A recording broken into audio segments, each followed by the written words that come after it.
অবুঝ শিশু সাজিদ খুঁজছেন মাকে, কিন্তু শিশুটি জানেও না তার মা আর ডাক শুনবেন না। নৃশংস হত্যার শিকার হয়েছেন তার মা আসমা সাদিয়া রুনা।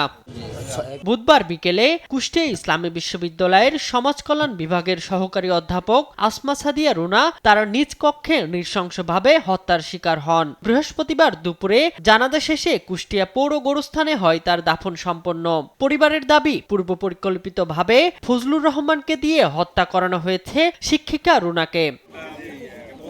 নৃশংস এই ঘটনায় নিহত শিক্ষিকার স্বামী ইমতিয়াজ সুলতান, অফিস সহকারী ফজলুর রহমান ও সমাজ কল্যাণ বিভাগের ৩ শিক্ষক সহ ৪ জনের বিরুদ্ধে অভিযোগ দায়ের করেছেন ইবি থানায়। পুলিশ বলছে হত্যার সকল আলামত সংগ্রহ করেছেন তারা, তদন্ত করে নেওয়া হবে ব্যবস্থা। এদিকে শিক্ষিকা রুনার এমন নৃশংস হত্যার বিচারের দাবিতে কুষ্টিয়া ইসলামী বিশ্ববিদ্যালয় ও রাজশাহী বিশ্ববিদ্যালয় সহ বিভিন্ন স্থানে বিক্ষোভ করেছে শিক্ষার্থীরা। এই হত্যাকাণ্ডে জড়িতদের দ্রুত সময়ের মধ্যে আইনের আওতায় এনে দৃষ্টান্তমূলক বিচারের দাবি শিক্ষার্থী সহ পরিবারের সদস্যদের। শামীম হোসেন, নিউজ ডেস্ক, দেশ টিভি।